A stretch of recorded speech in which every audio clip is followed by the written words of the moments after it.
The Torah speaks about Bikurim. The Torah calls it Reshis, the beginning. You plant,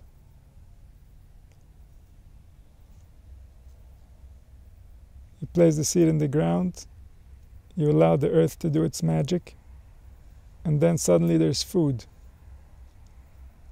Food that has been custom designed to excite you and to give you pleasure and enjoyment. And so you take the ones that grow first and you bring them to Yerushalayim, you bring them to the Beis Hamikdash, and you do a ceremony with the priest, with the Kohen, to celebrate the new crops. So the Torah uses the word Reshis. The Torah uses the word Reshis in other places, and this is a rule. When the Torah uses a word, it intends to create all the associations of that word, but only the associations that are found in the Torah. No other associations are allowed.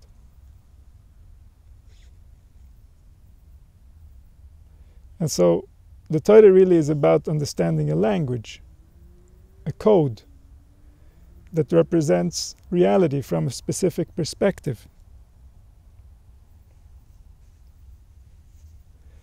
And in that code, the words have specific meanings. Each word means something. And when it's used, then everything that's involved in that word is being activated. And so the same goes for the word Reshis. First we know Bereshis. With Reshis, the world was created. Then there's a nation that's called Reshis. And that's, of course, Klal Yisrael.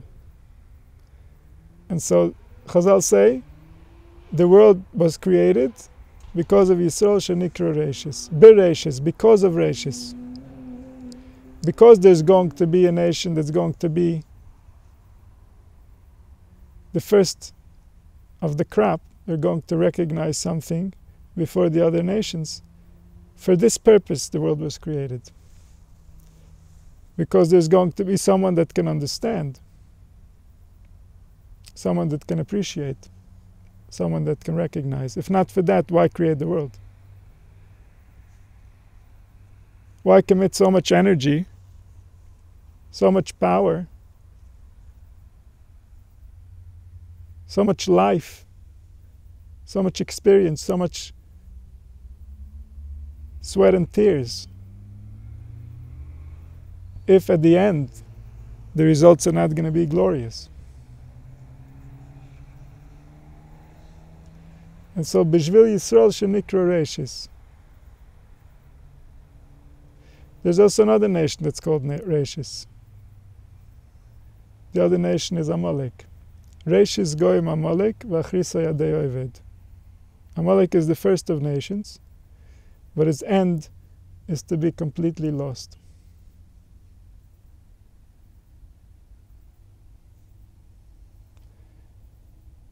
So why is Amalek called Reshis? Reshis means something important, something to celebrate, something holy, a reason for creation. It's because Amalek was a necessity.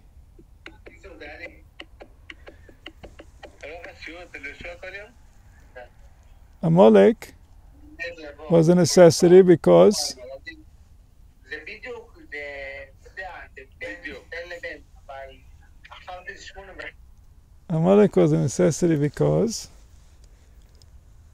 there would be no Klal Yisrael the way that we're going to be if there wasn't first Amalek.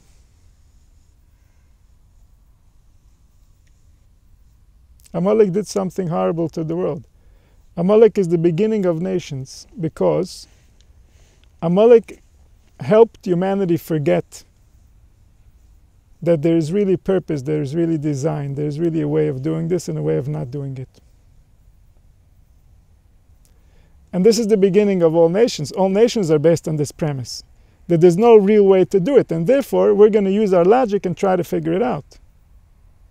So we're going to base our laws, we're going to base our culture, we're going to base our way of living based on how we think. How can we do that? Because there's no real way. Because there's no truth. The truth is what I say it is. And so if all of us have this same attitude, the truth is what I say it is, now we need to have a nation with laws, with ways of enforcement, so that we don't have conflicts between all the people constantly. And so the beginning of all the nations is Amalek. The beginning of all the nations is the notion that what was created has no real way. There is no real answer. There is no real truth. Whatever you make of it, that's what it is.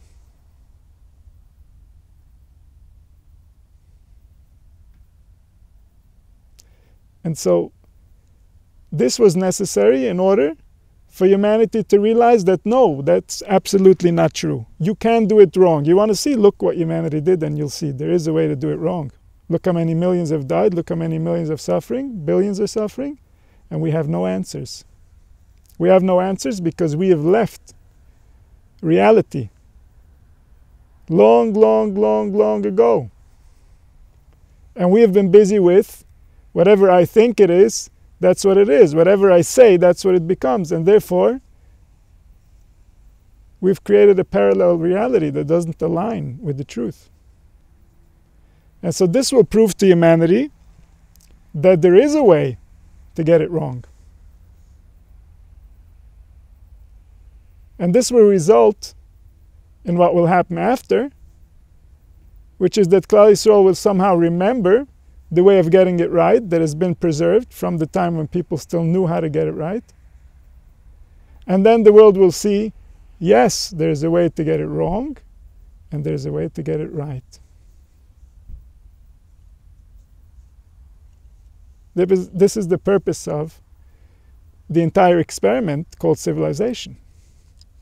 Civilization is an attempt of humanity to take control of nature.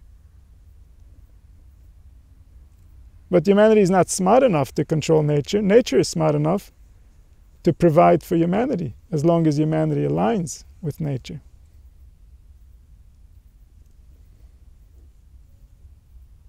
And so there's a conflict within nature, and that conflict is experienced within each of us individually. There's a conflict between the information that we contain, that we received from external sources, and the reality of our nature that is received from beyond, from the one who created all beings.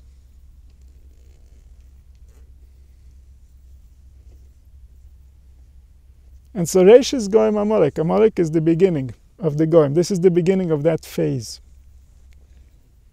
Humanity is going to go through a phase of madness.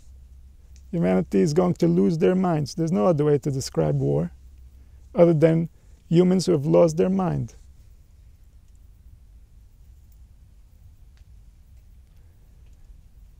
Humanity is going to completely forget who they are, how important they are, how easy they can make it for themselves if they only work together. They're going to forget how to work together. They're going to forget the language of each other. They're not going to understand each other any longer. As soon as we don't speak Lashon HaKodesh, as soon as we don't speak the divine language that's based on the wisdom of understanding reality, automatically we're talking a language that cannot allow us to understand each other. We don't have the vocabulary to describe what's happening inside of us. We don't understand it ourselves to be able to describe it. So as soon as we've lost Lashon HaKodesh, we've lost access to reality, access to the spiritual reality, which is running the physical reality, which is the only reality in many ways.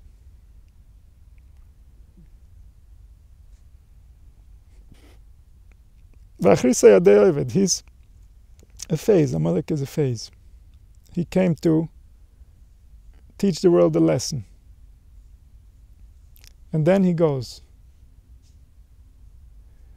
But then comes the other Reishis.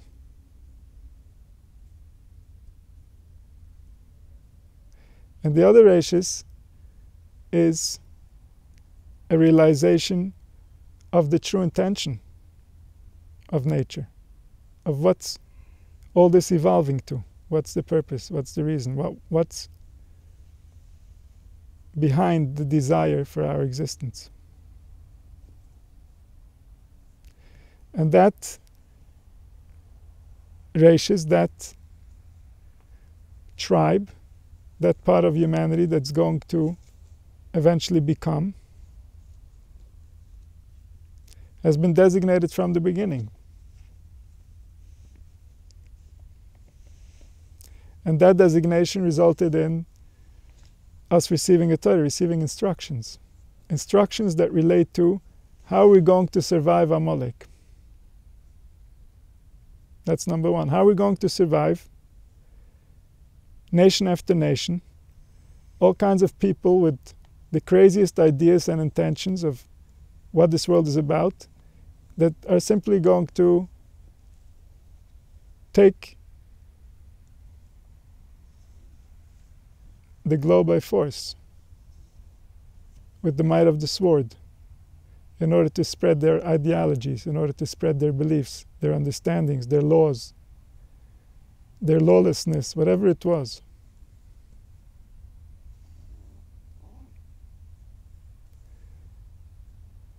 How are we going to survive thousands of years of constantly new people coming up with new ideas and enforcing those ideas with violence?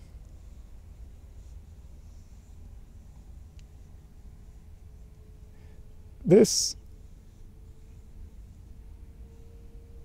is one of the main concerns of the Torah. How to protect the promise that HaKadosh Baruch Hu made to Avraham Avinu, that his children are going to inherit the earth. Inheriting the earth simply means waking up to reality and living. Whoever is going to wake up and live is going to inherit the earth. The earth is already here. We already have it. We don't need to inherit the earth. The earth is available to us if we can have ourselves. And so, to protect that promise, Klal Yisrael was dressed in a special dress. A dress that contains within it all kinds of mechanisms. Internal and external. To mold us and to keep our enemies away.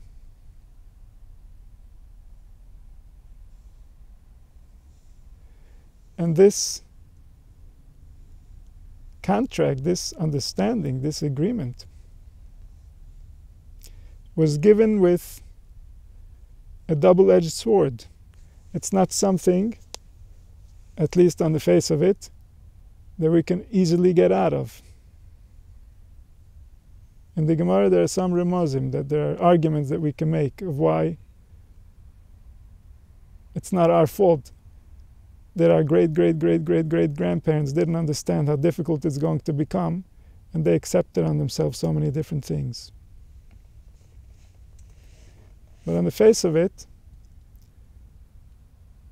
there is one way, which is acceptance, which leads to paradise. A place in paradise, obviously, that's beyond anything that would have been available without this deal. And on the other side of it is hell. If we don't follow, this week there's a discussion of some very uncomfortable things that can take place.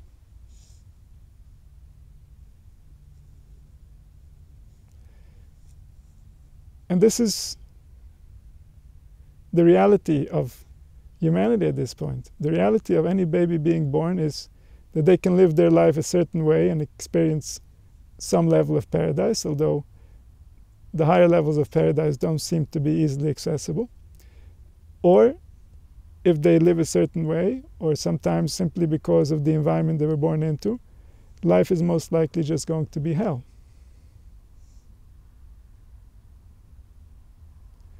And so it's not only the Torah that makes this proposal, it's life itself that makes this proposal to every human soul. This is the place where we're at. This is the level of evolution within our nefesh. This is the language that we have chosen. The universe speaks back to us in any language that we choose. This is the language that we have chosen, every nation according to how deeply they bought into this premise. And yet this premise, which inserts doubt and makes us fear getting things wrong, is what purifies us, is what pushes us the hardest to make sure that we're getting it right, as long as there's a way of knowing that you're getting it right. So as long as it's possible to find a way, the fear of getting it wrong is a proper motivator. When there's no possibility of finding the way, or there's no possibility of knowing whether you've even found the way,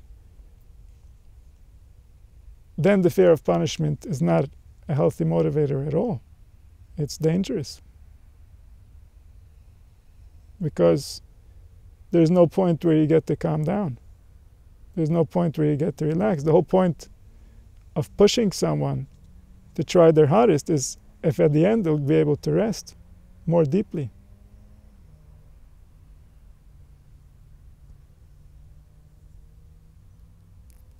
And so,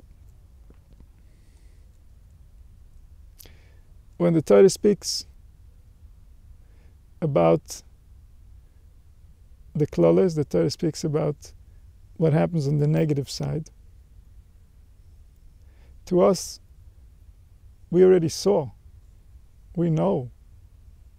All we have to do is look back. We've seen what happens when things go wrong. We know how wrong it can go. And so, for us, it's simply to realize how important it is for the one who created life that we get it right. He gave us control.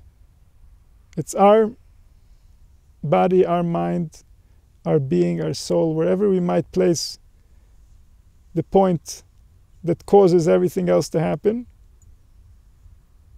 At the end of the day, we're filtering the life force and we're creating this reality. So everything inside this reality is because we chose for it to be this way.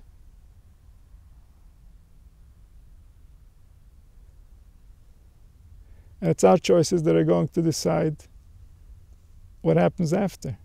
And so when he created life in this way, in this format, something had to be there to make us really, really want to get it right. Because it's so easy to get it wrong. It was so easy to get it wrong that when people were more powerful, when people were more healthy, even if they were told straight out they were doing it wrong, they would continue. And there was a way of knowing right from wrong, and still they chose to do wrong. Today, for the most part, people do wrong because they don't know what right is. Right doesn't seem right. Whatever they were told is right just doesn't seem right. But even when right was right, something inside humanity was already damaged, and they didn't choose right over wrong. And so they had to go through a place where they don't even know to tell the difference between right and wrong, so they can understand how important it is to know what's right.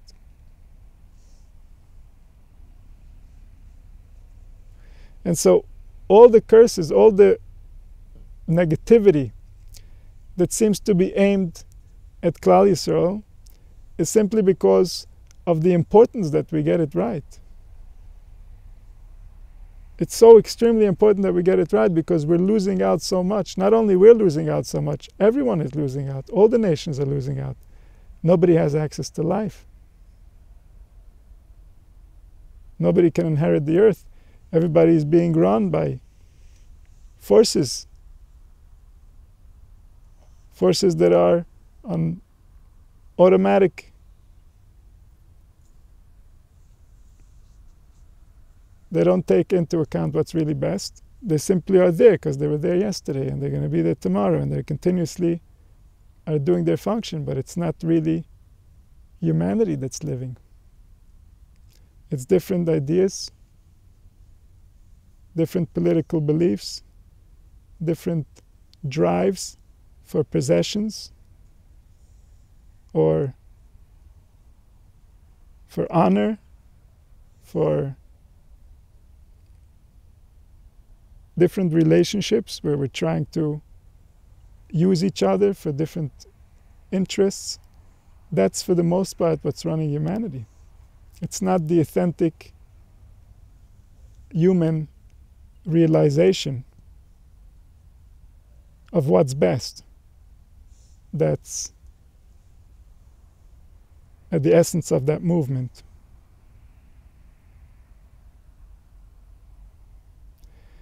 And so therefore, reality reacts to make us realize, to wake us up.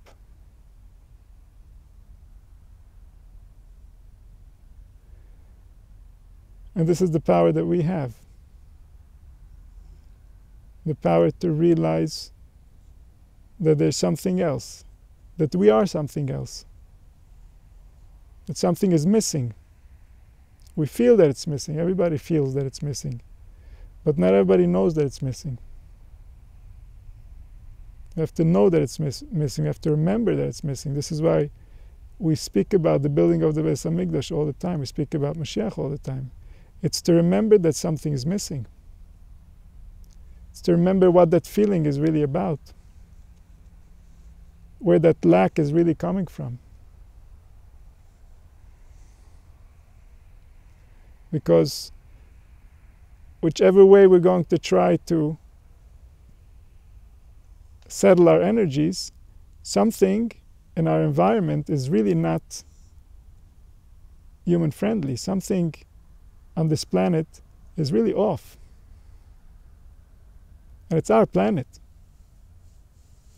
And so if there's any planet that should be human friendly, this would be the one. This is the only one we have.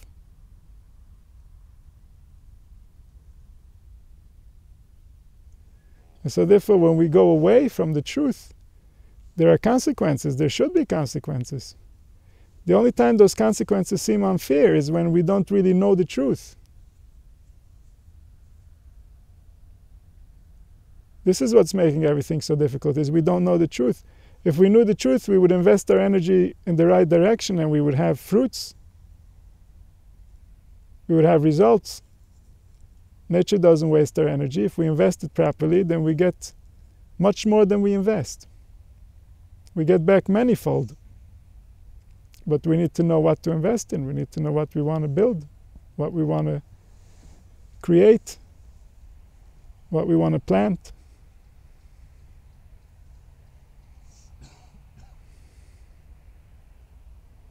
And so when we plant appropriately, when we know, and then there's results, then we take a sample of the ones that grew first, and we remember. We remember how we received it. We remember the process of what happened. We recognize that we're interacting here with something else. It's also us, but it's also beyond us.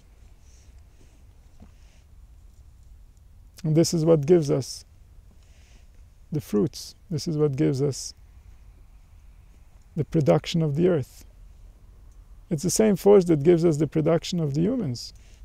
And yet, because we identify as human, it's a different force. It's something else. It's something bigger. It's something that includes us and it includes the trees, the animals, the minerals. It includes the stars. It includes all the planets, all the galaxies. It includes everything.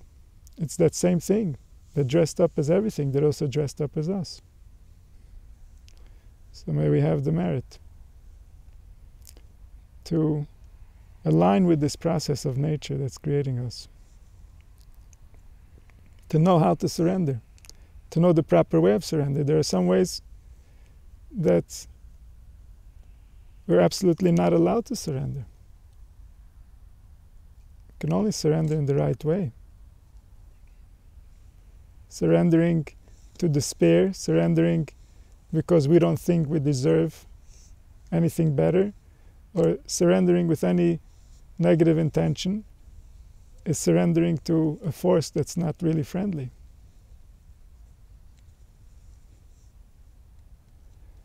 And so we should know how to surrender. We should know who to surrender to.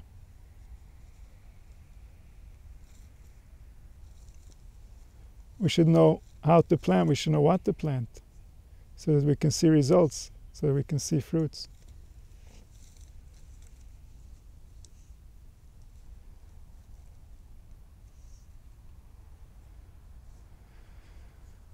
We should see the final redemption. The redemption of the human spirit. The power that was meant to be in charge of this planet should finally be recognized, should recognize itself.